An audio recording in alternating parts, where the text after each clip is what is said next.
안녕하세요. 초등수학 개념 마스터쌤 초기마쌤입니다. 오늘은 초등수학에서 아이들이 많이 틀리는 유형 7가지를 다뤄볼까 하는데요. 이거 반대로만 한다면 100점은 내 거가 되겠죠. 그래서 가장 빈도수가 높은 순서대로 7가지를 오늘 한번 다뤄볼까 합니다. 자, 그럼 7가지 유형이 어떤 걸까 한번 다뤄볼게요. 첫 번째, 아마 어머님들도 이거 아닐까라고 생각되는 게 있을 거예요. 처음엔 연산이죠. 뭐니 뭐니 해도 연산. 이거는 아이가 뭐 중상위권이나 아니면 하위권이나 하위권부터 최상위권까지 나타나는 다 나타나는 부분이죠. 연산은. 근데 보통 어른들이나 아이들이 이제 시험을 치고 와요. 그러면은 아이들이 그러죠. 엄마, 나 오늘 연산 실수했어. 연산 실수해서 하나 틀렸어. 이렇게 얘기합니다. 실수 아니죠. 연산을 틀린 거야. 저도 이제 아이들이 와서 그러는데 쌤, 뭐 연산 실수해서 실수한 거 아니야, 틀린 거야 그래요. 그러면은 극티라고 막 난리를 합니다. 실수예요 막 이러는데 실수 아니고 틀린 거다. 요건 또 굉장히 중요합니다. 그래서 단어를 어머님이 연산 실수하지 말고가 아니라 연산 틀리지 말고 연산을 잘 보아라 라고 얘기를 해주셔야 돼요. 근데 이제 연산 실수하는 유형도 사실은 좀 정해져 있는 유형도 많아요. 나눗셈일 때 이 유형이 굉장히 하위, 최상위부터 시작해서 3학년 또 6학년까지도 나오는 유형이죠. 이거를 제대로 처음에 배우지 못해서 빼고 내리고 안 되면 0을 쓰고 2를 줘야 되는 이런 유형인데 아이들이 요거를 굉장히 많이 틀립니다.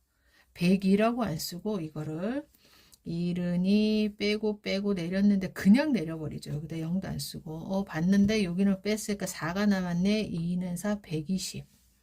이거 연산 틀린 거죠. 실수 아니죠. 그 다음 2학년 때 또 가장 많이 나오는 유형이 뭐가 있냐면 2m, cm이고 1m 95일 때 무조건 큰 수에서 작은 수를 빼서 답을 이렇게 다는 아이들이 진짜 많습니다. 아이들이 이거를 위에서 아래로 빼야 되는데 큰 수에서 이렇게 보고 이거가 근데 이상하게 4학년 5학년들도 많이 나옵니다. 어떤 유형에서 많이 나오냐면 빼기 뭐 1.056이다. 여기 그냥 6다는 애들 굉장히 많습니다. 여기에 0이 있고 모든 뺄셈과 덧셈은 위에서 아래로. 왜? 사실 덧셈은 위에서 아래로 하나 밑에서 위로 하나 답이 같습니다. 근데 뺄셈을 위해서 뺄셈을 위해서 우리가 무조건 덧셈도 위에서 아래로 하려고 하는 게 훨씬 더 좋습니다. 요거는 좀 3학년 때 중점적으로 아이들한테 모든 뺄셈과 덧셈을 위에서 아래로 하라고 하나의 일방적인 걸 가르쳐 주는 게 실수율은 확실히 줄더라고요. 물론 아이한테 알려줘야 돼요. 덧셈은 위에서 아래로 하나 밑에서 위로 더하나 아무 상관이 없어. 2 더하기 3이나 3 더하기 2나 같아. 그런데 이렇게 세로식으로 나오면 우리가 위에서 아래로 더하자. 왜? 뺄셈은 무조건 위에서 아래로 해야 되니까. 근데 은근히 아이들이 딱 봤을 때 그냥 이렇게 푸는 아이들이 정말 많습니다. 없을 것 같죠? 진짜 많습니다. 그래서 요거는 3학년 때 요 길이와 재기 나왔을 때 제대로 한번 딱 알려주면 잘할 수 있겠죠. 그래서 연산을 틀리는 거다. 그리고 물론 실수하는 경우 많습니다. 고학년일 경우에는 뭐 58에 40을 정확히 몰라서 하는 건 아니죠. 근데 58에 40이라고 막 적었는데 덧셈에서 틀리죠. 그래서 여러분들이 봤을 때 이 연산 실수가 어디서 나오냐 하면 연산을 처음 배웠을 때 정말 곧대로 빼고 내리고 손대라든가 아니면 곱셈에 있어서는 24 곱하기 15일 때 4, 5, 20, 2 올려주고 이런 것도 마찬가지입니다. 전 항상 얘기합니다. 선생님도 쓰는데 너네 왜 안 써? 무조건 써. 정확하게 하는 게 굉장히 중요합니다. 연산은. 정확하게 숫자도 정확하게 4, 5, 20, 2 올려주고 2, 50, 12 그리고 10의 자리를 곱할 때는 10의 자리이기 때문에 10의 자리부터 써야 여기를 0을 쓰게끔 가르쳐 주세요. 왜냐하면 요즘에 교과서나 연산책을 보면 이 영의 자리를 영을 쓰게끔 안 나옵니다. 이렇게 자리를 비워주는 형태로 나오거든요. 비워주고 여기에 이제 바로 쓰게끔 나오게 되어 있습니다. 물론 이게 뭐 익숙해지고 실수가 없다면 수학은 여러 방법이 있으니까 해도 됩니다. 그러나 처음 배울 때 연산은 무조건 정확하고 실수 없는 거에 중점을 주셔야 됩니다. 그게 4, 5, 6, 뭐 중학교, 고등학교 다 영향을 미치니까요. 연산은 실수 없이 정확하게 푸는데 요점을 둬야 된다. 이게 굉장히 중요합니다. 연산을 무작정 많이 푸는 거 아무 소용 없습니다. 이게 나중에 한 번 더 요 부분에 대해 관련된 게 또 나올 텐데요. 그게 굉장히 중요하다. 그래서 영을 곱셈도 꼭 쓰게 가르쳐 주십시오. 그러면 이게 0을 쓰는 자체가 10의 자리랑 연관이 되기 때문에 1의 자리는 1의 자리끼리, 10의 자리는 10의 자리끼리, 100은 100의 자리끼리 더한다라는 것까지가 연결이 되기 때문입니다. 아이들이 왜 많이 틀리냐면요. 뭐 이렇게 되어 있습니다. 그럼 0을 안 쓰면 자기네가 여기서부터 쓰는 경우도 있겠죠, 물론. 그런데 얘는 10의 자리에 있었으니까 안 해야 되죠. 그 다음에 0을 안 쓰는 경우도 틀립니다. 안 쓰는 경우에다가 숫자를 애매하게 적는 겁니다. 0의 자리에는 적으면 안 되잖아요. 얘는 10의 자리로 더할 거니까 나중에 곱셈해서 이렇게 적습니다. 그래 놓고는 자기가 시험을 보거나 이러면 긴장하기도 하고 마음도 급해지기 때문에 이렇게 더하는 거죠. 1의 자리랑 10의 자리를 더하고 이런 식으로 답이 굉장히 많이 나옵니다. 그래서 저는 지금도 아이들한테 꼭 0을 써라. 그 자리는 확실하게 1의 자리 밑에 0을 쓰고 쓸 때 제발 자릿수에 맞춰서 써라. 자, 이게 연산 실수일까요? 아니죠. 정확하게 하지 않아 놓았기 때문에 결국은 이렇게 틀리게 된다. 그래서 아이들이 가장 많이 나오는 빈도수는 결국은 연산이다. 그래서 덧셈, 뺄셈, 곱셈, 나눗셈을 어떻게 하면 정확하게 풀 수 있는지. 연산을 좀 반복적으로 많이 풀어야 되는 아이들은 속도가 많이 문제가 될 때입니다. 속도가 문제가 없고 속도가 정확하고 속도가 좀 그래도 딱 맞고 그 다음에 정확하게 푼다면 굳이 그 아이한테 보통 아이들이 연산을 싫어합니다. 싫어하는데 연산은 꼭 필요한 부분이죠. 이거는 저도 인정합니다. 그러나 속도가 어느 정도 받고 정확도가 높은 아이는 매일매일 너무 많은 양을 시키지 마세요. 적정량을 줘라. 적정량을 줘야 되는데 아이들이 봤을 때 연산에서 질려서 수학을 싫어하는 계기가 되는 경우가 굉장히 많습니다. 특히 분수의 덧셈과 뺄셈 이렇게 단순한 거를 계속적으로 하는 거에 대해서 굉장히 힘들어하는 친구들이 있어요. 그런 친구들은 하루에 적정량을 꾸준히 주면 됩니다. 그런데 속도가 너무 느려 속도가 되지 않아 이런 아이들은 좀 많이 풀어봐도 괜찮습니다. 많이 풀어서 속도가 어느 정도 올라오면 그때는 다시 줄여주시면 됩니다. 그래서 이 연산 실수가 가장 많다. 그리고 이제 두 번째가 뭘까요? 이것도 아마 내가 아이들의 답안지를 많이 보신 분들은 시험지를 보신 분들은 아실 텐데요. 문제를 여기서 중요한 거는 제대로 읽지 않는 경우 문제를 제대로 읽지 않아요. 읽지 않는 경우 무슨 뜻이냐면 자, 큰 순서대로인지 작은 순서대로인지 합인지 차인지 누가 더 많은가 물어봤는지 적은지 물어봤는지 그리고 어떤 수만 구하라고 했는지 바르게 계산하라고 했는지 어떤 것이 적은지 많은지 큰 수만 쓰라 그랬는지 작은 수만 쓰라 그랬는지 다 쓰라고 했는지 그 다음에 누가 더 멀고 가까운지 그 다음에 무겁고 가벼운지 이런 거 다 뭘까요? 제대로 읽어야 되죠. 제대로. 근데 아이들이 제대로 읽지 않고 그냥 차를 구하라 그랬는데 합을 구하는 아이들, 누가 더 많니라고 물어봤는데 아니면 누가 더 적은지라고 물어봤는데 그런데 그냥 합을 해버리는 경우, 바르게 계산하라 그랬는데 어떤 수만 구하고 그냥 탁 정답 처리해버리는 경우, 적은 건지 많은 건지 큰 수인지 이런 거 제대로 안 읽는, 이거는 제대로 읽지 않은 경우에 들어갑니다. 그래서 이런 경우에 이제 만약에 실수를 줄이고 싶으면 문제를 읽으면서 가장 중요한 부분에 자꾸 동그라미를 치게 하는 게 좋습니다. 문제를 읽었는데 작은 거를 구하라 그랬어. 그럼 거기 동그라미를 치고 머릿속에 한번 작은을 집어넣고 문제를 풀면 됩니다. 또 문제를 읽다가 어떤 수를 구하라 그랬구나. 동그라미 쳐놓고. 근데 얘는 어떤 수도 구하고 바르게 계산하라 그랬구나. 동그라미 치게끔. 이게 가장 좋은 방법입니다. 다른 방법이 사실 없어요. 본인이 제대로 읽어야 되는데 읽지 않았을 경우. 그래서 요거는 동그라미를 치면서 천천히 읽게끔 해주는 게 가장 중요합니다. 그럼 사실 이런 문제는 점수 드세요라고 제가 표현하는데 쉽게 나오는 경우가 굉장히 많습니다. 그래서 아이들이 이거는 점수를 따야 되는 문제에서 제대로 읽지 못해서 점수를 읽는 안타까운 상황이 생기죠. 그리고 하나는 좀 요게 누가 더 빠른가라는 문제가 있습니다. 누가 더 빠르니 그럼 어떤 친구는 0.7초, 어떤 친구는 0.5에 뭐를 했다고 얘기를 하면요. 그러면 답을 애들이 누가 더 빠르니 그럼 0.7을 합니다. 왜? 소수로 봤을 때는 얘가 더 크기 때문에 큰 수를. 그래서 더 빠른 경우에는 빨리 들어온 애가 잘했다는 거를 꼭 한번, 이게 아마 3학년 때 처음 나올 겁니다. 누가 더 빠르냐라고 물어보는 게.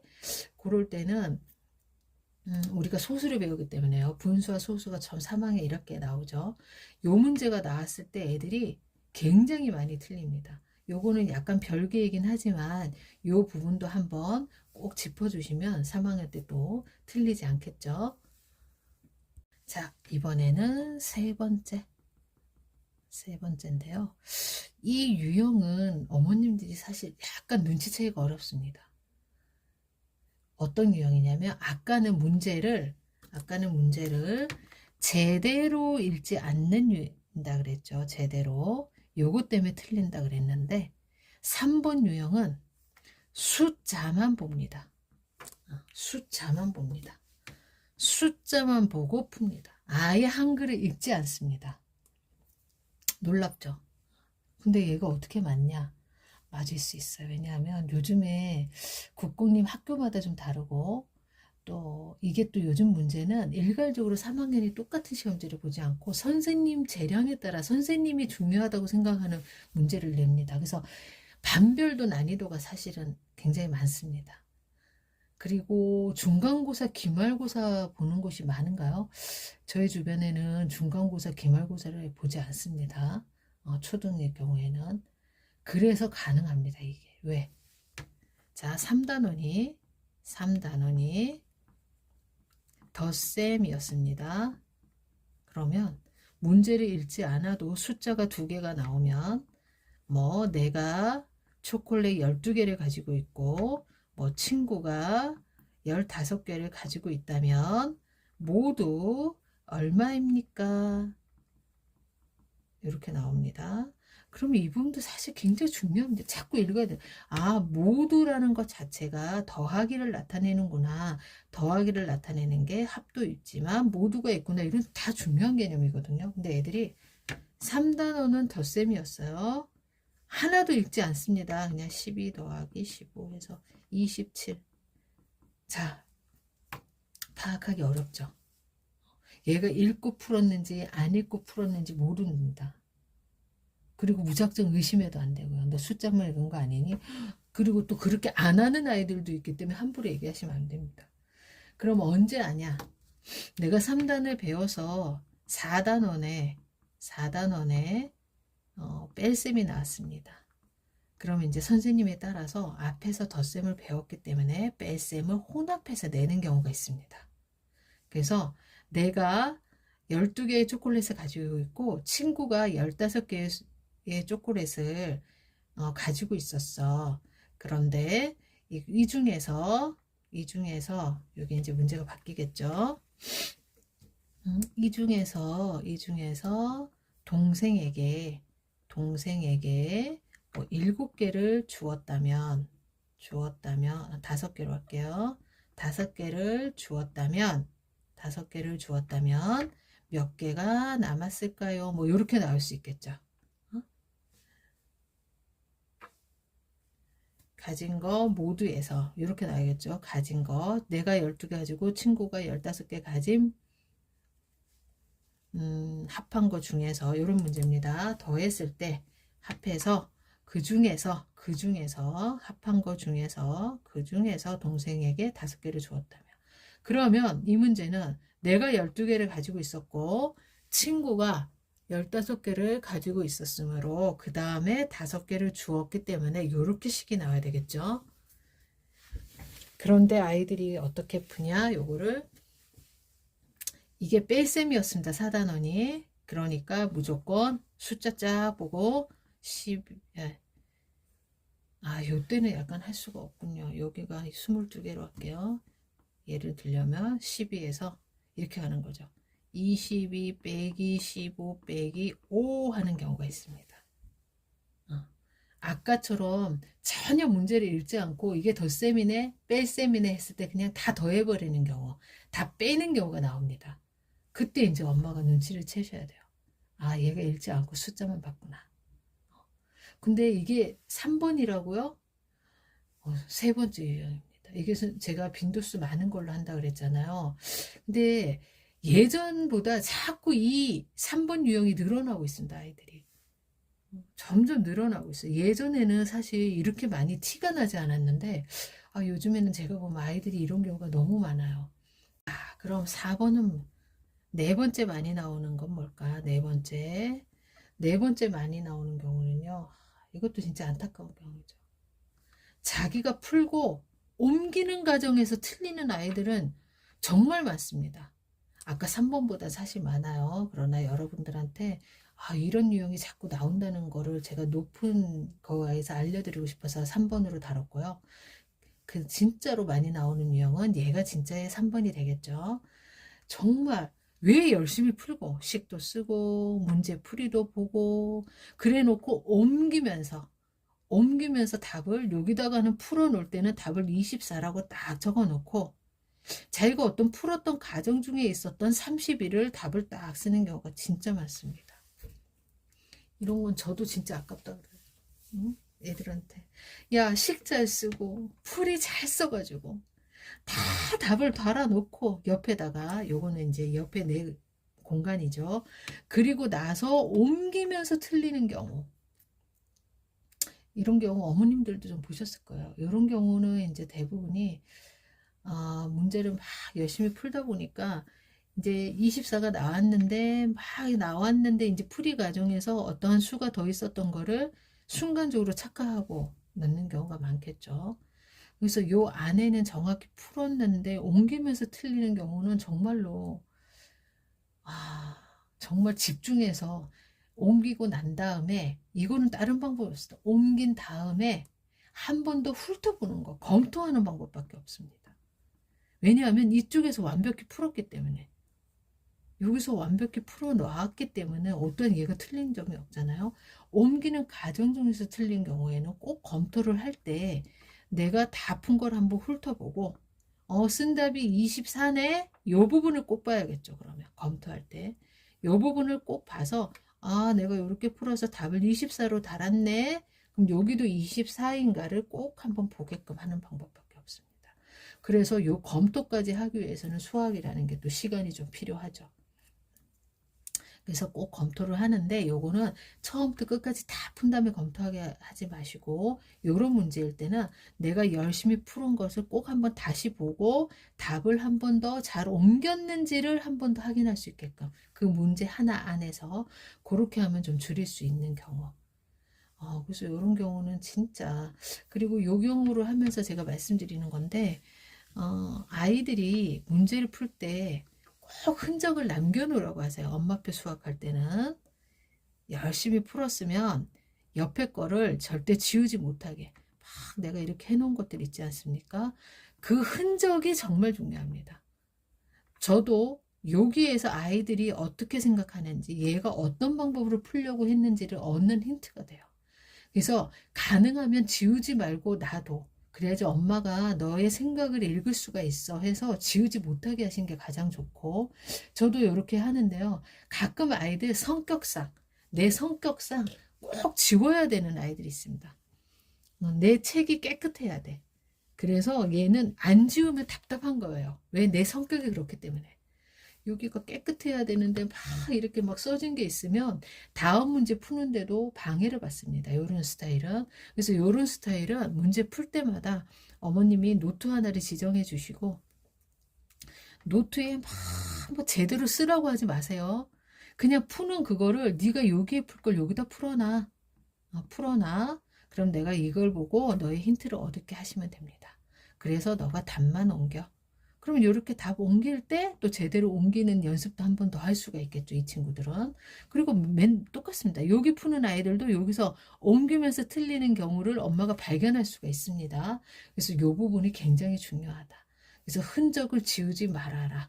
너의 생각을 엄마가 알고 싶고 너가 어디서 틀리는지를 알 수 있게끔 지우지 않도록. 또 이렇게 쓰려면은 또 어떤 아이들은, 정말 꼼꼼한 아이들은 아주 그냥 문제풀이를 쫙 쓰는 아이들은, 이건 뭐 일석삼조죠. 이렇게까지 자꾸 써보는 능력을 가진 아이들도 굉장히 좋습니다. 그래서 4번은 그런 식으로 흔적을 남겨놓게 해서 얘가 이런 유형인지 아닌지 엄마가 조금 더 체크를 하시면은 그 부분에 있어서 조금 더 아이가 주의를 할 수 있겠죠. 그리고 이 4번에는 약간 덧붙이고 싶은 게, 이렇게 정확히 풀었는데 옮기면서 틀리는 경우도 있지만 진짜 많은 경우,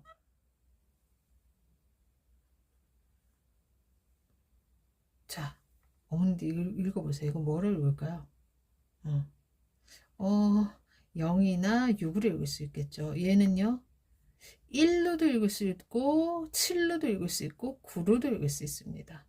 물론 어머님이 이걸 어떻게 이렇게나 읽어야 하는데, 저는 이제 많이 봤을 때 이렇게 쓰고 1이라고 우기는 애, 7이라고 우기는 애, 9라고 우기는 애, 다양합니다. 그래서 정말 숫자는 정확하게, 아까 연산과 좀 같습니다. 연산 풀 때 정확하게 풀라는 그 속에는 숫자도 정확하게 쓰자. 숫자를 정확하게 쓰자. 여기가 포함됩니다. 본인이 이렇게 썼어요. 6을 쓰고 싶었을 거예요. 풀 때는 6이었습니다. 근데 다 풀고 나서 약간의 시간이 옮기면서 자기가 쓴 6을 0으로 쓰거나 0을 이렇게 써서 6으로 쓰거나 정말 많습니다. 그래서 4번도 정말 많은 유형. 이렇게 옮겨서 잘못 쓰는 유형. 그리고 약간 더 많다면 솔직히 얘가 더 많겠죠. 자기가 쓴 글 자기가 못 읽는 유형. 자, 요거는 고치는 방법이, 엄마가 얘가 썼을 때 정확하지 않으면 그냥 X 주는 겁니다. 틀렸어. 그리고 학교 선생님에 따라서는 정확하게 이게 확실치 않을 때는 아예 틀렸다고 주는 경우가 많습니다. 그거는 틀렸다고 주는 게 맞습니다. 초등 때 고쳐놓지 않으면 중학교, 고등학교, 정말 내가 대학교 간 수능 시험 칠 때 그때 내가 쓴 거를 제대로 못 읽어서 그건 한 번 습관은 계속 가기 때문에 초등 때 정확히 잡는 게 좋습니다. 자, 이제 6번째 유형. 6은 뭐냐면 수학에서는 꼭 앞에다가 써야 하는 용어들이 있습니다. 개념이 있죠. 어떤 것들이 있냐면, 예를 들어 자, 이 선분은 무엇일까요? 라고 선분으로 물어보면 선분, 기역, 니은. 변이라고 물어보면 변, 기역, 니은. 직선이라고 물어보면 직선, 기역, 니은. 각을 쓰면 각, 기역, 니은, 디귿. 근데 아이들이 대부분 이런 거 안 쓰고 기역, 니은, 디귿, 리을, 각도 뭐 디귿, 기역, 니은, 뭐 이렇게 요 앞에다가 붙이느냐 안 붙이느냐는 하늘과 땅 차이고, 얘네는 틀린 겁니다. 틀린 거예요. 부분 점수도 받을 수 없어요. 쓰라는 거 꼭 쓰자. 그런 유형이 몇 가지 있다. 선분, 변, 직선, 가. 요런 거. 그리고 도형을 읽을 때는 한 방향으로만 읽어야 되는데 기역, 디귿, 리을, 사각형, 기역, 니은, 리을, 디귿으로 읽거나 기역, 디귿, 리을, 니은으로 한 방향으로 읽어야 됩니다. 꼭 시계 방향이든 시계 반대 방향이 상관없습니다. 그런데 이거를 기역, 니은, 디귿, 리을 요때는 누가 들어가겠습니까? 면이 들어가겠죠. 면, 기역, 니은, 리을, 디귿으로 읽거나 아니면 면, 기역, 디귿, 리을, 니은으로 읽어야겠죠. 그래서 요런 부분은 어머님들이 꼭꼭 점도 마찬가지입니다. 점, 기역, 점, 디귿 요런 부분 빠뜨려서 틀리는 경우도 이것도 사실은 점수 드세요 문제거든요. 난이도가 높게 나오지 않습니다. 요렇게 되는 경우에 그랬을 때 정말 이거 안 써가지고 이거 안 써서 틀리면 너무 아깝죠. 그래서 요런 거를 쓸 수 있게 항상 습관이 될 수 있도록 꼭 습관이 될 수 있도록 해주셔야 됩니다. 아, 이게 6번째가 아니라 5번째죠. 죄송합니다. 자, 요렇게 요런 부분도 어머님들이 문제 풀 때마다 그래서 어머님들은 가장 엄마표를 했을 때요. 그 답안지 있죠. 답안지에 써져 있는 그대로 아이들이 쓸 수 있도록 해주는 게 좋습니다. 답안지에 있는 그 답은 교과서적인 개념과 모든 걸 포함했을 때 꼭 이렇게 써야 돼 하는 경우이기 때문에 그렇게 쓰는 겁니다. 그래서 빠뜨리면 안 돼요. 단 예라는 경우가 있습니다. 답안지에. 그거는 답이 다양해. 그 중에 하나를 보여주는 거야 라는 뜻이기 때문에 아이가 꼭 얘와 똑같지는 않지만 개념이 맞는지 안 맞는지에 따라서 엄마가 틀렸다 맞았다를 해줄 수 있습니다. 하지만 정답지에서 딱 한 가지 선분, 기역, 니은 그랬으면은 그 아이가 기역, 니은 썼는데 너 기억 니은 썼네 맞았네 라고 하시면 절대 큰일 납니다. 그래서 요런 부분을 빠뜨리지 않고 쓸 수 있게끔 꼭 해주셔야 합니다. 이제 6번째죠. 6번째는 뭐냐면 아예 문제를 읽었어요. 문제를 쫙 읽었어. 또 여기도 읽었어. 다 읽었어. 자, 2번은 읽긴 읽었는데 합인지 찬지 요 부분만 제대로 그 중요한 부분을 놓친 경우고요. 6번째 경우는 읽었어. 써졌는데 한글이네. 숫자네. 뭘까요? 이해를 못하는 경우입니다. 아예. 그래서 이 부분이 정말 어렵습니다. 이게 문제 이해력인데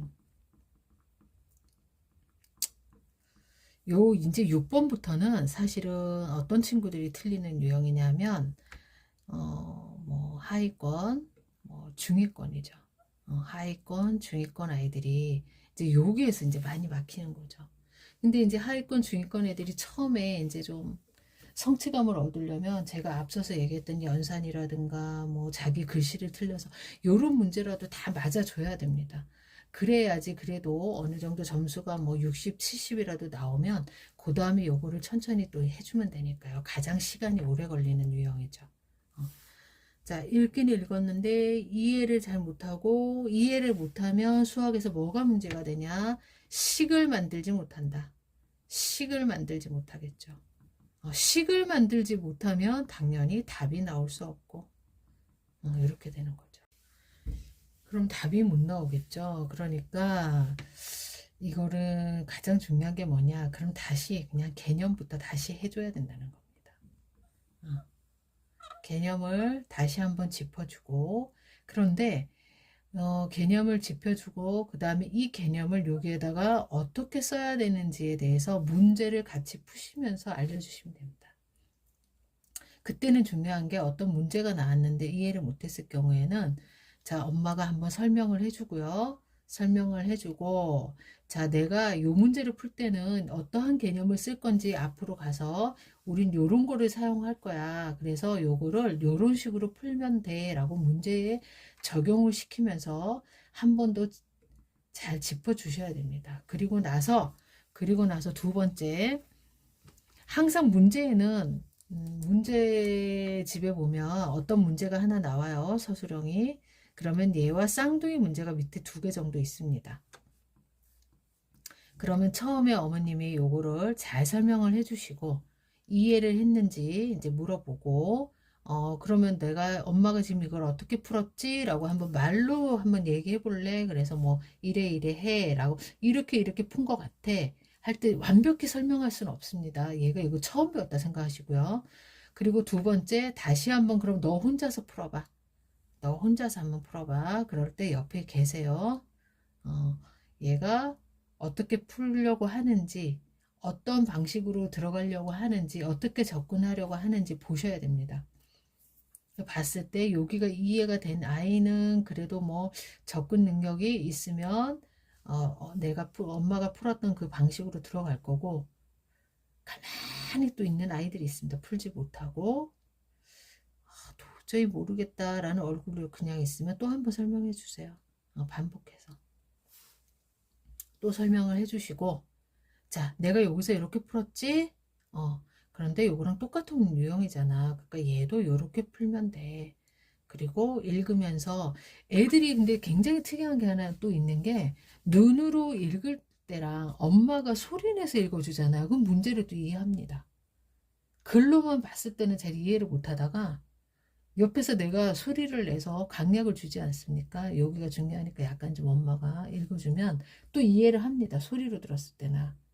그래서 또 마지막에는 너가 한번 소리내 읽으면서 아니면 보면서 그래서 제가 가끔씩 애들한테도 얘기하거든. 너 왜 네가 읽을 때는 모르다가 선생님이 이렇게 읽어주면은 또 알겠는데 라고 얘기하는 애들이 많습니다. 그래서 다시 요 3번째는 시간이 10분이 걸리던 20분이 걸리던 그냥 오늘은 너 딴 거 아무것도 안 해도 돼. 요거 하나만 풀면 오늘 수학 끝 하셔야 됩니다. 서술형을 늘리려면 성격 급한 엄마들은 본인이 푸는 겁니다. 옆에서 막 답답하거든요. 못 푸니까. 야, 요거 A 더하기 B 더하기 한 다음에 곱하기 C 하고 그 다음에 이렇게 하라 그랬잖아. 여기 똑같잖아. 또 A 더하기 B 한 다음에 곱하기 C 하면 되잖아 하면서 하잖아요. 그럼 누가 푼 걸까요? 이거 절대로 엄마가 푼 겁니다. 엄마 실력만 계속 늘고 아이 실력 절대 늘지 않습니다. 틀리던 맞던 네가 요것만 풀면 그 대신 오늘 얘가 할 일이 뭐 엄마랑 약속한 게 10문제를 풀어야 돼. 그런데 풀고 오다가 요 문제를 막혔어. 근데 엄마가 봤을 때 요게 얘한테는 수준이 조금 생각하고 어려울 것 같아. 그럴 때는 나머지 내가 지금 뭐 5문제까지 왔습니다. 나머지 5문제 그냥 포기하세요. 이거 하나만 맞추면 오늘 끝낼게. 응? 자, 시간 충분히 줄 테니까 엄마가 푼 거 다 보고 또 보고 여기를 보면서 내가 한번 스스로 풀어봐. 요거 하나만 풀면은 5문제 안 풀어도 돼 라고 하셔서 스스로 푸는 힘을 길러줘야 됩니다. 결국에는 수학은 정말 스스로 푸는 힘. 엄마가 풀면 안 된다. 엄마 실력만 는다. 제가 맨날 합니다. 야, 선생님은 쌤 실력 안 늘어도 돼. 너네가 늘어야 되는데 자꾸 이렇게 선생님한테 의지를 하면 안 돼. 너네 시험 볼 때 선생님 옆에 없잖아. 요거 한 문제만 더 풀면 오늘 집에 보내줄게. 이렇게 얘기합니다. 그래서 시간이 얼마가 걸리든 계속 풀 수 있도록. 그리고 얘가 만약에 풀었으면 정말 아는지 비슷한 유형 슬쩍이 하나 더 내서 풀고 갈 수 있게끔 그렇게 하시면 됩니다. 이제 마지막 7번째 유형이죠. 이 유형도 마찬가지입니다. 요게 이제 가장 중요한데요. 요게 아까 제가 말씀 중간중간에 했었지만 뭐 개념 끝나고 꼭 응용을 풀 수 있게끔 응용 유형 결국엔 이거는 최상위와 상위권을 나누기 위해서 예전에는 이런 문제를 꼭 하나 냈습니다. 내가 비운 모든 개념을 다 사용해서 풀어야 되는 그런 문제들 이런 문제를 꼭 넣었습니다. 예전에는 지금도 제가 알기로 사립이나 이런 데는 굉장히 문제가 어렵습니다. 제가 서울에 있는 유명한 사립초 아이를 가르친 적이 있는데요. 유명한 사립초에 다니는. 근데 하루는 선생님 수학책 좀 가져와도 돼요. 그래서 가져와 그랬어요. 그랬더니 그 사립초 내에서 이렇게 수학책을 만들더라고요. 근데 이렇게 펼쳐보니까 시중에 있는 모든 유형들이 다 들어간 책이었어요. 그걸 하물며 학교에서 해주더라. 그런데 그거 보고 제가 충격을 많이 먹었죠. 왜냐하면 국립이라든가 이런 아이들은 학원을 보내거나 아니면 엄마가 누군가 붙어서 응용까지 가르치지 않는다면 그런 유형을 맞닥뜨릴 기회가 없다. 아예 기회가 전무한 겁니다. 그래서 그냥 못 푸는 겁니다. 그러면은 선생님 안 배우면 진짜 안 배우면 아무도 못 하는 아이들 가끔 있습니다. 정말 머리 좋은 아이들은 정말 기가 막히게 풀어내는 아이도 저 가르친 적이 있는데 정말 그런 아이들 빼고 그런 애들은 정말 극소수입니다. 우리 아이가 그럴 거라고 기대하시면 안 돼요. 자, 그런 아이들 빼고는 이걸 어떻게 돼? 이것도 훈련이고 연습이고 내가 해봐야 된다. 이렇다고 생각해도 될 것 같아요. 어떤 내가 저희 요즘에는 뭐 음식 같은 걸로 예를 든다면 아프리카에 뭐 어떤 음식이 굉장히 유명합니다. 근데 내가 그걸 본 적도 없고 먹어본 적도 없으면 저희들도 어떨까요? 그거를 뭐 이렇게 형상화를 이미지화를 시킬 수가 없지 않습니까? 정말 들어본 적도 없고 본 적도 없는 어떤 음식을 얘기해. 그럼 제 머릿속에 이미지라든가 어떤 걸 구체적인 걸로 형상화 시킨다 어렵지 않습니까? 마찬가지입니다. 아이들도. 응용 문제는 연습해야 되고 훈련해야 됩니다. 그래서 몇 개만 훈련을 해봐도 이거를 이 개념을 여기다 쓰고 이 개념을 여기다 써서 이렇게 또 풀 수 있구나 라는 그런 훈련. 근데 사실 응용까지 가는 거는 아이들의 그 파악을 잘해야겠죠. 어머님이 얘가 응용까지 할 수 있는 아이인지 아니면 아직까지 응용까지 안 된다면 응용 심화까지 안 된다면 그냥 그 중간 단계가 또 있습니다. 응용이 들어가는 중간 단계가 그 중간 단계를 하시면 됩니다. 여기에도 아주 다양한 문제 유형이 많습니다. 다양한 문제 유형이 많으니까 요걸로 한 번씩이라도 다뤄볼 수 있게끔 요런 데도 노출이 돼야 된다. 근데 갈수록 사실 노출시키기가 어렵습니다. 왜냐하면 저도 아이들이 능력을 봤을 때 얘는 응용이나 심화를 내가 좀 한번 해보고 싶다 해서 얘기를 해보면 애들이 첫 번째 하는 문장이 있습니다. 뭐냐? 우리 학교는 이렇게 어렵게 안 나와요. 이래. 우리 학교는 이렇게 어려운 문제 안 나오는데 그래서 난 안 해도 되는데 저는 아주 매우 잘함인데요. 선생님 나 매우 잘함인데 맨날 와서 이럽니다. 선생님 나 매우 잘함이에요. 이렇게 얘기합니다. 두세 문제 이렇게 나온 거 맞춰보고 수행평가 보고 그 다음에 이제 단원평가도 선생님에 따라서 난이도는 너무나 다르고 어느 정도 난이도인지도 모르는데 하여튼 매우 잘함이기 때문에 나는 심화는 안 해도 된다 이렇게 하는 아이들도 있고 또 어떤 아이들은 욕심이 있어서 나 심화 해볼래요 막 이렇게 하는 아이들도 있습니다. 그리고 시중에 나오는 경시대에 문제가 있습니다. 요거는 제가 물론 아이가 능력이 되면 해도 됩니다. 근데 여기에는 선행 가정의 개념들이 많이 가끔씩 이렇게 문제상에 들어갈 때가 있습니다. 그래서 저는 뭐 그렇게 추천하진 않습니다. 내가 배운 학년에서 깊은 심화를 하는 게 맞다. 전 이런 편이라서 그래서 이렇게 7가지를 오늘 다뤘는데요. 가능하면 굵고 짧게 하고 싶었는데 또 많이 길어지지 않았나 좀 걱정이 되면서 자, 이 영상을 보시는 한 분에게라도 정말 도움이 되기를 바라고 또 도움이 된다 생각하신다면 구독과 좋아요도 부탁드립니다.